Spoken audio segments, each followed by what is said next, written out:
Hello and welcome to burning topic. రెండు పార్టీలను బదనాం చేసి 3 రాష్ట్రాలను కుదిపేసి ఎంతోమంది నేతలను బోనులో నిలబెట్టి ఓ పార్టీ అధికారాన్ని పోగొట్టి ఒకరిని కుటుంబం నుంచి దూరం చేసి నెలలు తరబడి జైలు శిక్ష అనుభవించి చివరకు కేసులో ఏమీ లేదని కోర్టు తేల్చింది. లిక్కర్ కేసు చిన్న కథేం కాదు, పెద్ద పెద్ద బడా నేతలను బోన్లో నిలబెట్టి ప్రాసిక్యూట్ చేసేలా చేసింది. ఇంతకు 3 ఏళ్ల పాటు ముచ్చెమటలు పట్టించిన ఎపిసోడ్ జస్ట్ తలా తోకాలేని కేసా? కోర్టు ఏం చెప్పింది? సిబిఐ ఏం వాదించింది? ఓవరాల్ ఎపిసోడ్లో మునిగిందెవరు, ముంచిందెవరు తెలుసుకుందాం ఇవాల్టి బర్నింగ్ టాపిక్లో.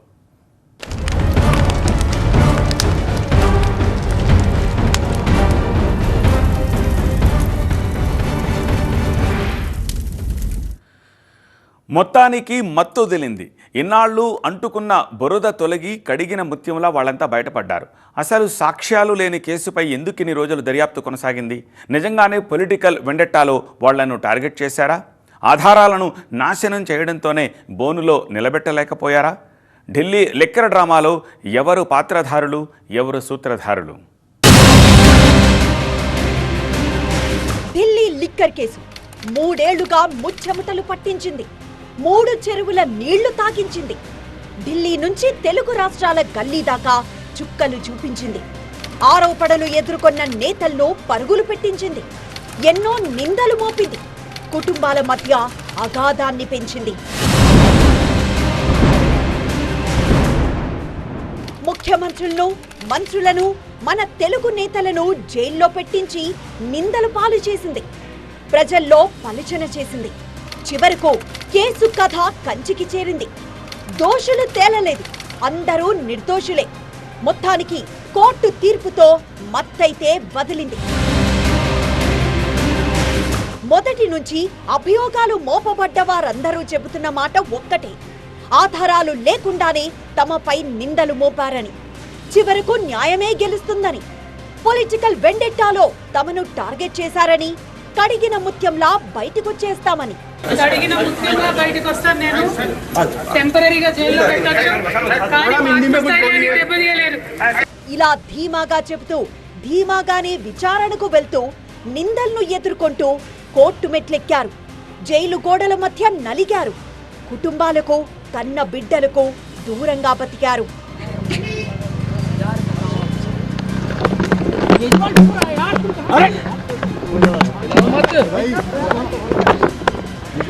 ఢిల్లీ లిక్కర్ కేసులో మాజీ ఢిల్లీ ముఖ్యమంత్రి, ఆమ్ ఆద్మీ పార్టీ అధినేత అరవింద్ కేజ్రీవాల్, మాజీ మంత్రి మనీష్ సిసోడియాతో పాటు కల్వకుంట్ల కవితకు ఢిల్లీ కోర్టు క్లీన్ చిట్ ఇచ్చింది. మొత్తం 23 మందిని నిర్దోషులుగా తేల్చింది కోర్టు.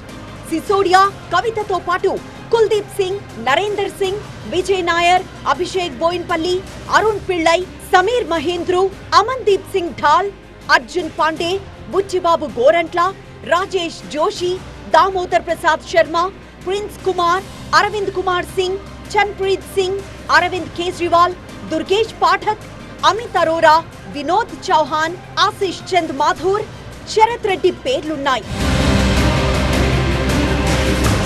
దర్యాప్తులో జరిగిన లోపాలపై కోర్టు సిబిఐపై తీవ్ర వ్యాఖ్యలు చేసింది. వేల పేజీల ఛార్జ్షీట్లో అనేక లోపాలున్నాయని, వాటికి సాక్ష్యాలు లేవని పేర్కొంది. సిసోడియాపై ప్రాథమికంగా కేసు నిలబడేంత ఆధారాలు చూపడంలో సిబిఐ పూర్తిగా విఫలమైందని, కేజ్రీవాల్ పై బలమైన ఆధారాలు లేకుండానే కేసులో చేర్చారని కోర్టు మండిపడింది. ఛార్జ్షీట్లో ఉన్న విషయాలు సాక్షుల వాంగ్మూలాలకు సరిపోవడం లేదని కోర్టు వ్యాఖ్యానించింది. ఛార్జ్షీట్లో తప్పుదారి పట్టించే వ్యాఖ్యలున్నాయని కూడా పేర్కొంది. ప్రధాన నిందితుడిగా పేర్కొన్న కుల్దీప్ సింగ్ పై ఎటువంటి ఆధారాలు లేకపోయినా ఆయన్ను A1గా చేర్చడంపై కోర్టు ఆశ్చర్యం వ్యక్తం చేసింది. మద్యం విధానం రూపకల్పన, అమలులో కీలక పాత్ర వహించారని ఆరోపణలు ఎదుర్కొన్న సిసోడియాకు వ్యతిరేకంగా సాక్ష్యాలు లేవని కోర్టు పేర్కొంది. రాజ్యాంగ పదవిలో ఉన్న వ్యక్తిపై సరైన ఆధారాలు లేకుండా కేసులో చేర్చడం చట్టపరంగా నేరంగా పరిగణించాల్సి వస్తుందని ఆగ్రహం వ్యక్తం చేసింది. వీరిపై నిరాధార ఆరోపణలు చేస్తూ కేసులు నమోదు చేసిన సిబిఐ అధికారులను విచారించాలని కోర్టు తీర్పిచ్చింది. మరోవైపు కోర్టు క్లీన్ చిట్ ఇచ్చినంత మాత్రాన వీళ్లంతా శుద్ధపూసలేం కాదంటోంది ఢిల్లీ బీజేపీ. ఆల్రెడీ వీరికి ప్రజా కోర్టులో శిక్ష పడిందని పై కోర్టులో తేల్చుకుంటామని చెప్తోంది. విచారణ సమయంలోనే నిందితులంతా చాలా షార్ప్ గా రియాక్ట్ అయ్యి ఆధారాలను నాశనం చేశారని, మరి సాక్ష్యాలు ఎలా వస్తాయని ప్రశ్నిస్తోంది కమలం పార్టీ. ఇంతటితో కేసు క్లోజ్ కాలేదని, ముందుంది ముసళ్ల పండగ అంటూ మరో బాంబు పేల్చింది.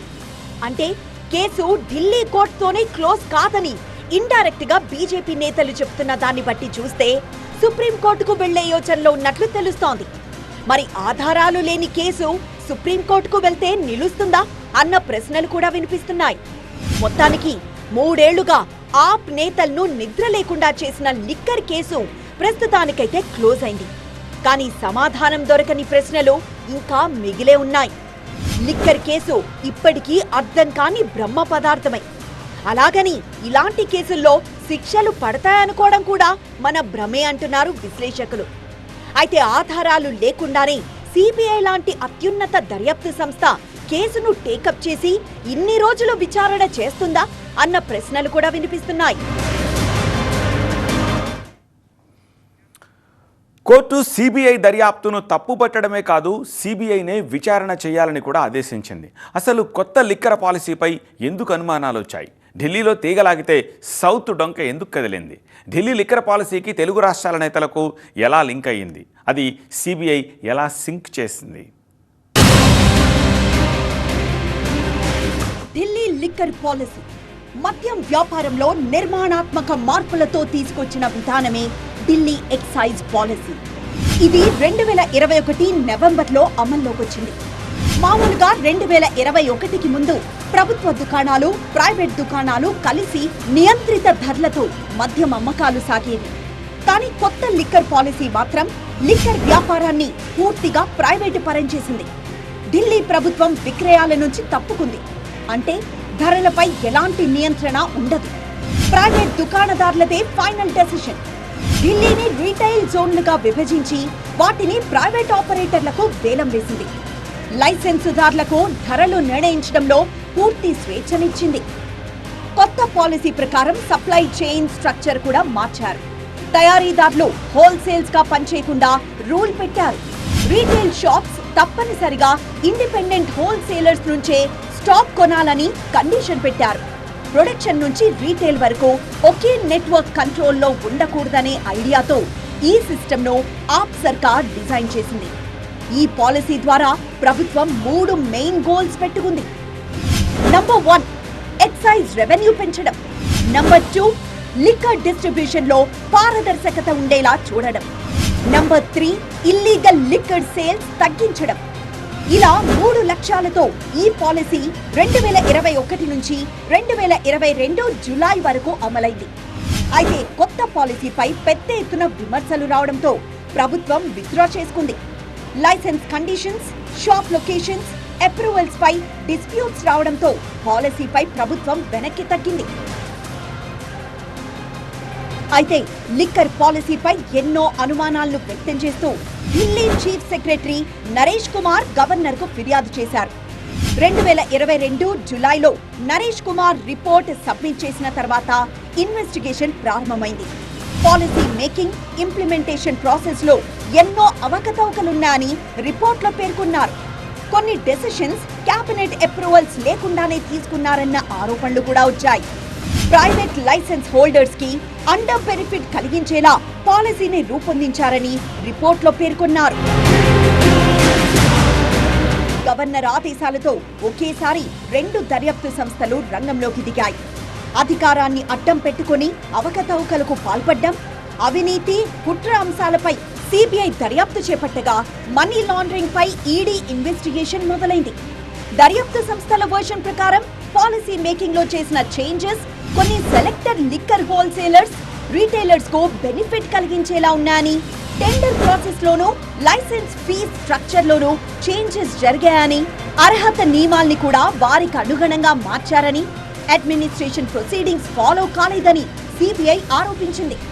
పాలసీ డెసిషన్స్ వల్ల ప్రైవేట్ ఏజెన్సీలు ఫినాన్షియల్ పరంగా లాభం పొందగా ప్రభుత్వ ఖజానాకు భారీగా లాస్ వచ్చిందని దర్యాప్తు సంస్థలు వాదించాయి. హోల్సేల్ మార్జిన్ స్ట్రక్చర్ మార్చడం కేసులో కీలకంగా ఉందని టర్నోవర్ రిక్వైర్మెంట్ తగ్గించడం వల్ల కొన్ని కంపెనీలు లైసెన్స్ పొందే అవకాశం వచ్చిందని కోర్టుకు తెలిపింది. అప్పటి ఎక్సైజ్ మంత్రిగా ఉన్న మనీష్ సిసోడియా పాలసీ డెసిషన్ లో కీ రోల్ వహించారని దర్యాప్తు సంస్థలు పేర్కొన్నాయి. పాలసీ డ్రాఫ్ట్ డిస్కషన్ సమయంలో చేంజెస్ జరిగాయని, కొన్ని డెసిషన్స్ సెలెక్టెడ్ డిస్ట్రిబ్యూటర్స్ కు అడ్వాంటేజ్ ఇచ్చాయని ఆరోపిస్తూ 2023 ఫిబ్రవరిలో మనీష్ సిసోడియాను సిబిఐ అరెస్ట్ చేసింది.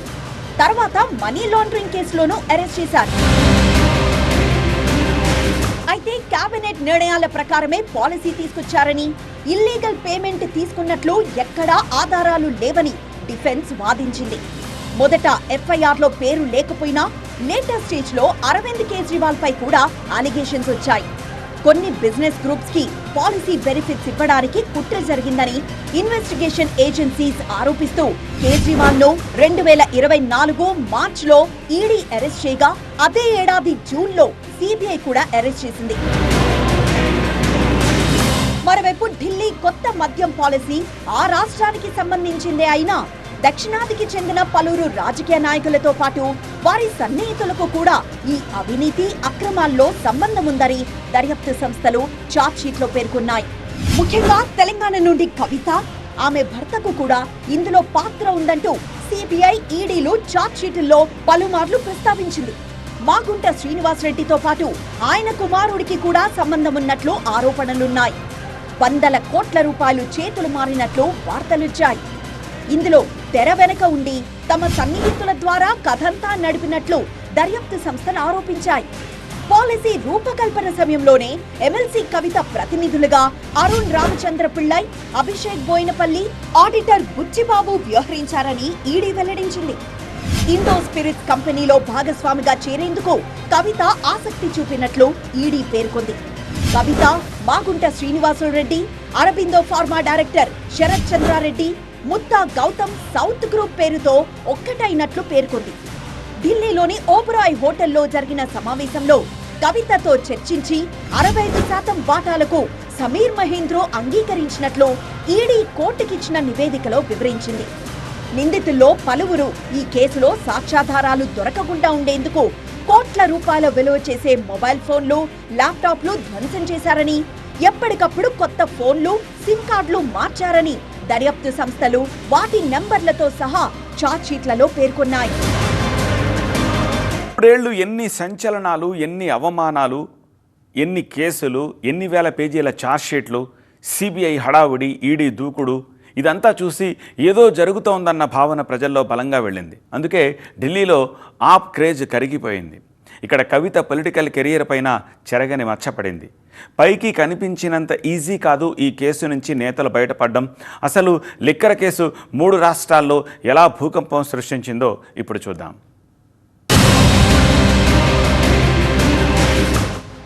మనీష్ సిసోడియా 530 రోజులు, అరవింద్ కేజ్రీవాల్ 150 రోజులు, కవిత సుమారు 165 రోజులు జైల్లో మగ్గారు. ఇదేమీ సాధారణ విషయం కాదు. పట్టుబడి జైల్లో మగ్గిన వారంతా సామాన్యులు కాదు. అప్పట్లో ముఖ్యమంత్రులు, డిప్యూటీ సీఎంలు, మంత్రులు, మాజీ ఎంపీలు, ఆయా రాష్ట్రాల్లో రాజకీయంగా కీలక నేతలు. ఢిల్లీలో సంప్రదాయ పార్టీల కంచుకోటలను బద్దలు కొట్టి టోటల్ రాజకీయ సమీకరణాల్నే మార్చేసిన party Aam Aadmi party. Hat trick విజయాలతో ఢిల్లీ గద్దెపై తిరుగులేని పార్టీగా ఆధిపత్యం చెలాయించింది. అలాంటి ఆప్ లిక్కర్ కేసు తర్వాత ఏక్దం చతికిలపడింది. ఆ పార్టీ అధినేత, కీలక నేతలు జైలుకు వెళ్లడంతో పార్టీపై భారీ ఇంపాక్ట్ పడింది. కేజ్రీవాల్ సుమారు 156 రోజులు జైలు జీవితం గడిపారు. 2024 సెప్టెంబర్లో సుప్రీంకోర్టు బెయిల్ వచ్చాక విడుదలైన ఆప్ పుంజుకోలేకపోయింది. ఒక సిట్టింగ్ సీఎం అరెస్టు కావడం నేషనల్ పొలిటికల్ డిబేట్ గా మారింది. దాని ఫలితంగా అసెంబ్లీ ఎన్నికల్లో ఆప్ భారీ ఓటమినే కాదు, అవమానాలను మూటకట్టుకుంది. అందుకే కోర్టు క్లీన్ చిట్ ఇచ్చాక ఆయన భావోద్వేగంతో కన్నీళ్లు పెట్టుకున్నారు. जिस तरह से शराब घोटाला कर रही थी और हमारे ऊपर आरोप लगा रही थी, आज कोर्ट ने सारे आरोप खारिज कर दिए और जितने भी एक्यूज्ड थे सबको डिस्चार्ज कर दिया। हम हमेशा कहते थे सत्य की जीत होती है। हमें भारतीय न्याय प्रणाली पे भरोसा है। मैं जज साहब का बहुत बहुत शुक्रिया अदा करता हूं जिन्होंने हमारे साथ न्याय किया, सत्य की जीत हुई। मैं हमेशा कहता था कि भगवान हमारे साथ है। ఇదంతా ఒకెత్తైతే తెలంగాణ స్టేట్ లో కవితపై లిక్కర్ కేసు మరకపడ్డం మరో ఎత్తు. ఈ కేసుతో కవిత వ్యక్తిగతంగానే కాదు రాజకీయంగానూ తీవ్రంగా నష్టపోయారు. ఆమె అరెస్ట్, హియరింగ్స్ తెలంగాణ పాలిటిక్స్ లో ఇది హై ఇంపాక్ట్ ఈవెంట్ గా మారింది. టీవీ9 డిబేట్ లో తనపై వచ్చిన ఆరోపణలు ఖండించారు కవిత. మీ ఫైనాన్స్ చూసే బుచ్చిబాబు ఆడిటర్ ఎవరైతే ఉన్నారో అతను కూడా అప్రూవర్ అయిపోయాడు, మీ పేరు చెప్పారని. వి శ్రీనివాసరావు ఎవరైతే మీ బినామీగా పేరుందో అతను అప్రూవర్గా మారిపోయాడు. పిళ్ళే మొత్తం వ్యవహారాలు అందరినీ కన్సాలిడేట్ చేసి అతను కూడా అప్రూవర్ అయిపోయాడు. మొత్తం కవితకు సంబంధించిన మొత్తం లోటుపాట్లన్నీ, ఆస్తులన్నీ, లేకపోతే మిగతా వ్యవహారాలన్నీ మా గుప్పెట్లో ఉన్నాయి అని చెప్పే పరిస్థితి కనిపిస్తుంది. నేను ఏమంటున్నా అంటే వాళ్ళ గుప్పిట్లు ఉంటే, ఆధారాలు ఉంటే వాళ్ళు చట్టపరంగా ఏం చేసుకోవాలి అది చేసుకోవాలి, కానీ దానికి పేపర్లు ఎందుకు? సో అల్టిమేట్గా ఇది ఒక పొలిటికల్ వార్ఫేర్ అండి. భారతీయ జనతా పార్టీ కనిపెట్టినటువంటి ఒక వార్ఫేర్ టెక్నిక్ ఇది, పొలిటికల్ వార్ఫేర్ టెక్నిక్. దాన్ని పొలిటికల్గానే ఎదుర్కొంటాం. మరోవైపు బీఆర్ఎస్ టాప్ లీడర్ అరెస్టు కావడం పార్టీ ఇమేజ్ పై డైరెక్ట్ ప్రెషర్ తెచ్చింది. కవిత అరెస్ట్ టైమింగ్ పొలిటికల్ కాంటెక్స్ట్ లో పెద్ద డిబేట్ కు దారితీసింది. అయితే 2 ఏళ్ల కిందట టీవీ9 మేనేజింగ్ డైరెక్టర్ రజనీకాంత్ ఇంటర్వ్యూలో మాజీ సీఎం కేసీఆర్ మాట్లాడారు. ఇదంతా రాజకీయ కక్షలో భాగమే అని, తన బిడ్డ కడిగిన ముత్యంలా బయటకు వస్తుందని ధీమాగా చెప్పుకొచ్చారు. చెప్తున్నానంటే ఆ లిక్కర్ స్కామే బోగస్, అది నరేంద్ర మోడీ సృష్టి. వేర్ ఇస్ ద స్కామ్ అండి? That was the liquor policy of the Delhi government. అన్ని రాష్ట్ర ప్రభుత్వాలు కూడా ఉంటాయి, అందరూ చేస్తారు. How it is a scam ఒకటి. రెండవది, అసలు నా కూతురు ముత్యంలాగా బయటకు వస్తుంది, మీరు కూడా పోతారు, కడిగిన ముత్యంలాగా. అయితే 2 ఏళ్ల తర్వాత పరిస్థితులు మారిపోయాయి. లిక్కర్ కేసు పుణ్యమా అని కవితకు, తన కుటుంబానికి గ్యాప్ ఏర్పడింది. కవిత అరెస్టు వల్లే బీఆర్ఎస్ ఓడిపోయిందన్న భావన బీఆర్ఎస్ శ్రేణుల్లో ఇప్పటికీ వ్యక్తమవుతోంది. ఇదే అభిప్రాయాన్ని మాజీ మంత్రి కేటీఆర్ కోర్టు క్లీన్ చిట్ ఇచ్చిన తర్వాత కూడా ట్వీట్ చేశారు. తన అన్న చేసిన ట్వీట్ పై కవిత కాస్త కోపంగానే రియాక్ట్ అవుతూ తన అరెస్టుకు బీఆర్ఎస్ ఓటమికి సంబంధం లేదన్నారు. బీఆర్ఎస్ ఓడిపోవడానికి లిక్కర్ కేసే కారణమని ప్రచారం చేశారని, తనపై తప్పుడు ప్రచారం చేసినప్పుడు ఎందుకు మాట్లాడలేదని ప్రశ్నించారు. ఓటమిని తనపై రుద్దాలని చూస్తే ప్రజలు ఊరుకోరన్నారు కవిత. వాళ్ళందరినీ కేటీఆర్ రామారావు గారిని సూటిగా నేను ఒక ప్రశ్న అడుగుతా ఉన్నా. నా మీద కేసు పెట్టింది ఎందుకోసం? పార్టీ కోసం కాదా? ఈ మాట కేసీఆర్ గారు చెప్పలేదా? మరొకవేళ నా మీద కేసు పెట్టింది పార్టీ కోసమే అని మీ అందరికీ తెలిసి ఉంటే ఇవాళ మీరు ఏదైతే ట్వీట్ చేసిండ్రో అది నిజమే అయితే, నేను జైలుకు వెళ్ళేంత వరకు కూడా ఒక్కసారి కూడా మీరు ప్రెస్ మీట్ పెట్టకపోవడం ఎందుకు? కేసీఆర్ గారు ప్రెస్ మీట్ పెట్టకపోవడం ఎందుకు? ఇంకా పెద్ద నాయకులు ఎవరు కూడా మాట్లాడకపోవడం ఎందుకు? ఇలా కీలక నేతల రాజకీయాన్ని తలకిందులు చేసిన లిక్కర్ కేసు ప్రస్తుతమైతే క్లోజ్ అయింది. అయినా ఇంకా సమాధానం దొరకని ప్రశ్నలు ఎన్నో వినిపిస్తున్నాయి. దర్యాప్తు సంస్థలు సమర్పించిన వేల పేజీల సాక్ష్యాల్లో నేరాన్ని నిర్ధారించే ప్రాథమిక ఆధారాలు లేవని కోర్టు తేల్చి చెప్పడం మన వ్యవస్థలోని లోపాలను ఎత్తి చూపుతోందంటున్నారు విశ్లేషకులు.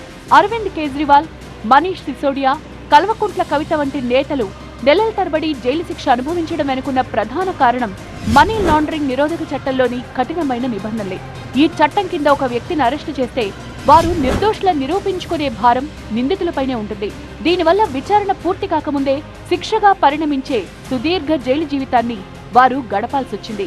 రాజకీయ నేతలకు పరువే ప్రధాన ఆస్తి. ఇలాంటి కేసులతో వారి personal life, family prestige, political mileage పూర్తిగా దెబ్బతినే అవకాశం ఉంది. కేజ్రీవాల్, మనీష్ సిసోడియా, కవిత విషయంలో ఇదే జరిగిందన్న అభిప్రాయం వ్యక్తమవుతోంది. ప్రజల దృష్టిలో ఒకసారి నిందితులుగా ముద్రపడిన తర్వాత కోర్టు నిర్దోషులుగా ప్రకటించిన ఆ ముద్రను చెరిపేయడం కష్టమవుతుందని, ఇది కేవలం వ్యక్తులపై జరిగిన దాడి మాత్రమే కాదు, తాము ప్రాతినిధ్యం వహించే పార్టీల మనుగడపై కూడా పెద్ద దెబ్బతీస్తుందంటూ ఆవేదన వ్యక్తం చేస్తున్నారు లిక్కర్ కేసు బాధితులు.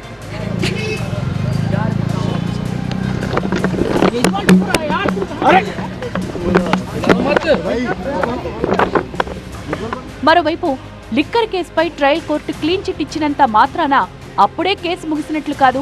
ఇంకా 3 లేయర్లలో సిబిఐ సవాల్ చేసే అవకాశం ఉంది. ప్రస్తుతం ట్రయల్ కోర్టు ఇచ్చిన తీర్పును సవాల్ చేస్తూ సిబిఐ హైకోర్టుకు వెళ్లింది. మరి హైకోర్టులో ఏం జరుగుతుందో చూడాలి.